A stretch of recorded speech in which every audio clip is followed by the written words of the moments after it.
और चलिए आगे बढ़ते, बात अब बिहार की कर लेते हैं, जहां जीतन राम मांझी ने एक बार फिर से तेवर दिखाए। जो मंत्रालय मिला है उनके बेटे को, उसको लेकर नाराजगी जीतन राम मांझी की तरफ से दिखाई गई है। उनकी तरफ से ये कहा गया है, सार्वजनिक मंच से ये कहा गया है कि क्या पीडब्ल्यूडी हमारे लिए नहीं है, क्या समाज कल्याण विभाग हमारे लिए नहीं है। मांझी ने नाराजगी जाहिर की है जिस तरह से उनके बेटे को जो मंत्रालय मिला है उस पर एक बार फिर तेवर दिखाते, तीखे तेवर दिखाते जीतन राम मांझी नजर आ रहे हैं और सार्वजनिक मंच से अपनी नाराजगी उनकी तरफ से जाहिर की गई है।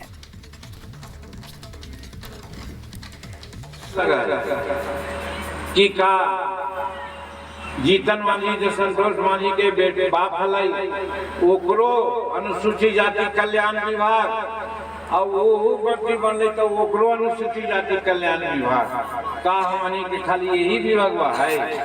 सड़क बनावे के, पुल पुलिया बनावे के, चापाकल धसावे के, घर बनावे के, ये सब के विभाग हमने के ना है का? ये लगनी दुख है हमरो। और बात अगर बिहार की करें तो बिहार में भी फ्लोर टेस्ट से पहले सियासी कसरत की शुरुआत हो चुकी है। कांग्रेस ने अपने विधायकों को हैदराबाद शिफ्ट कर दिया है। उनकी आशंका है कि बिहार में भी फ्लोर टेस्ट की पहले कोई खेल हो सकता है। देखिए इस रिपोर्ट में।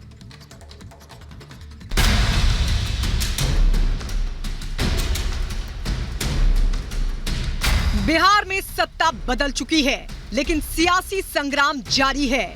नीतीश कुमार ने बीजेपी के साथ सरकार तो बना ली, मंत्रिमंडल का बंटवारा भी हो गया, लेकिन नीतीश सरकार का फ्लोर टेस्ट अभी बाकी है। माना जा रहा है कि फ्लोर टेस्ट से पहले आरजेडी बड़ा खेल कर सकती है। नीतीश कुमार के पाला बदलने के बाद तेजस्वी यादव ने भी ऐसे ही संकेत दिए थे। मैं जो कहता हूं वो करता हूं और आप लिख के ले लीजिए, जनता दल यूनाइटेड जो पार्टी है 2024 में ही खत्म हो जाएगी। बिहार में 12 फरवरी को होने वाले फ्लोर टेस्ट से पहले बयानबाजी तेज है। आरजेडी की तरफ से मांझी को रिझाने की कोशिशें तेज हो गई हैं। बिहार के सियासी समीकरण पर नजर डालें तो यहां कुल 243 विधानसभा सीटें हैं, जिसमें आरजेडी के पास 79 विधायक हैं, वहीं कांग्रेस के पास 19, सीपीआई-एमएल के पास 12, सीपीआई के पास 2, सीपीआईएम के पास 2 और एआईएमआईएम के पास 1 विधायक है। विपक्ष के विधायकों को मिला दिया जाए तो कुल 115 विधायक हैं, जबकि बहुमत के लिए 122 विधायकों की जरूरत पड़ती है। यानी बिहार में महागठबंधन बहुमत के आंकड़े से 7 कम है।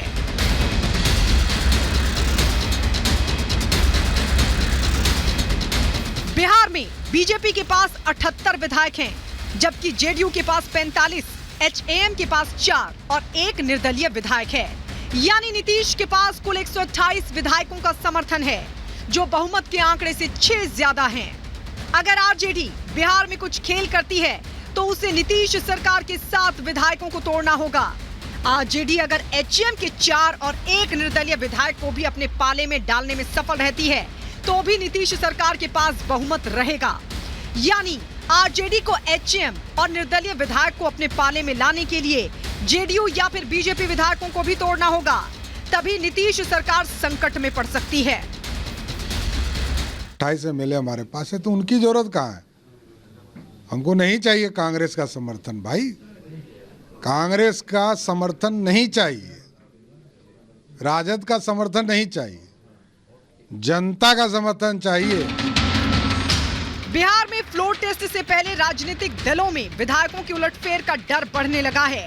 यही वजह है कि कांग्रेस ने अपने 19 विधायकों में से 16 विधायकों को हैदराबाद शिफ्ट कर दिया है।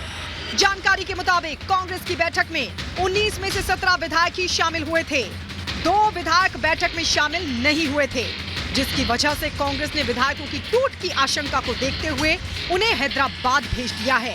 कांग्रेस का कहना है कि बाकी 3 विधायक बाद में हैदराबाद जाएंगे। क्या पता है झूठा केस लगा करके डरवा लें किसी को। ईडी, सीबीआई, इनकम टैक्स का काम यही है, इसलिए उनको सुरक्षित रखने के लिए उनको प्रभावित न किया जा सके, एक सुरक्षित स्थान पर लाया गया है।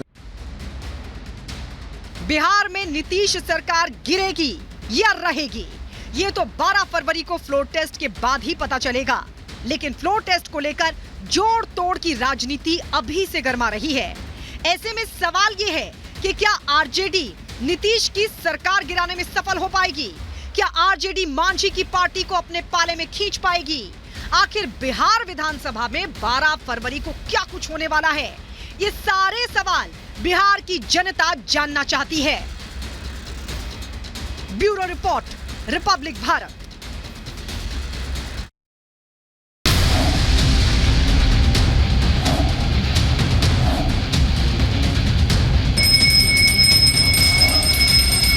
काशी हमारा बम बम बोल रहा है।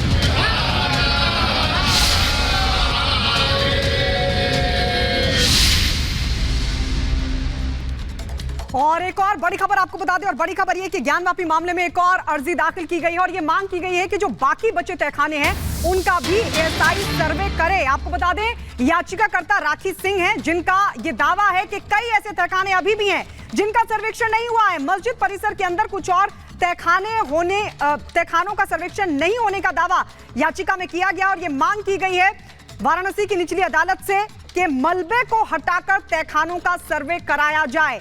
ये बड़ी खबर आपको बता दें, एक और अर्जी दाखिल की गई है ज्ञानवापी मामले में, जिसमें बचे हुए तहखानों का एएसआई सर्वे कराने की मांग उठाई गई है। याचिकाकर्ता है राखी सिंह, जिन्होंने ये मांग की है कि मलबे को हटाकर तहखानों का सर्वे कराया जाए। उनका दावा है कि मस्जिद परिसर के अंदर कुछ और तहखाने हैं जिनका सर्वेक्षण नहीं हुआ। और एक और बड़ी खबर आपको बताएं, जहां धर्मगुरु की तरफ से अपील की जा रही है। जिस तरह से कोर्ट में मुस्लिम पक्ष की याचिका को लेकर बड़ी खबर मिल रही है, मुस्लिम पक्ष से संतों की अपील है। गोविंद गिरी की मुस्लिम पक्ष से अपील सामने आई है, जहां आपको बताएं कि कोर्ट ने मुस्लिम पक्ष की अपील सामने आ गई। आपको जानकारी दे रहे हैं, इसी से जुड़ी और जानकारी आने का इंतजार हम कर रहे हैं, जिससे जुड़ी जानकारी 31 जनवरी के देखिए अब जो अपडेट मिल रहा है, आदेश पर स्टे की मांग की है। 8 फरवरी को केस की अगली सुनवाई होगी। तहखाने में पूजा पाठ रोकने की मांग की गई है।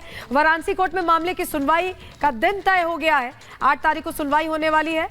तहखाने में पूजा पाठ रोकने की मांग रखी गई है। वाराणसी कोर्ट में मामले की सुनवाई होगी।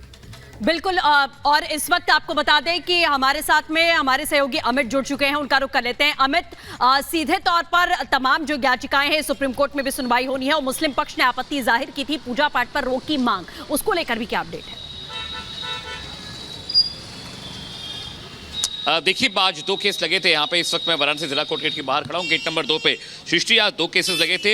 एक केस की जो तारीख 8 फरवरी दी गई, उसमें मुस्लिम पक्ष ने मांग किया था कि पूजा पाठ रोका जाए, 15 दिन का उनको वक्त दिया जाए पेपर वर्क करने के लिए। तो माननीय कोर्ट ने कहा कि कल एक फैसले पर सुनवाई होनी है।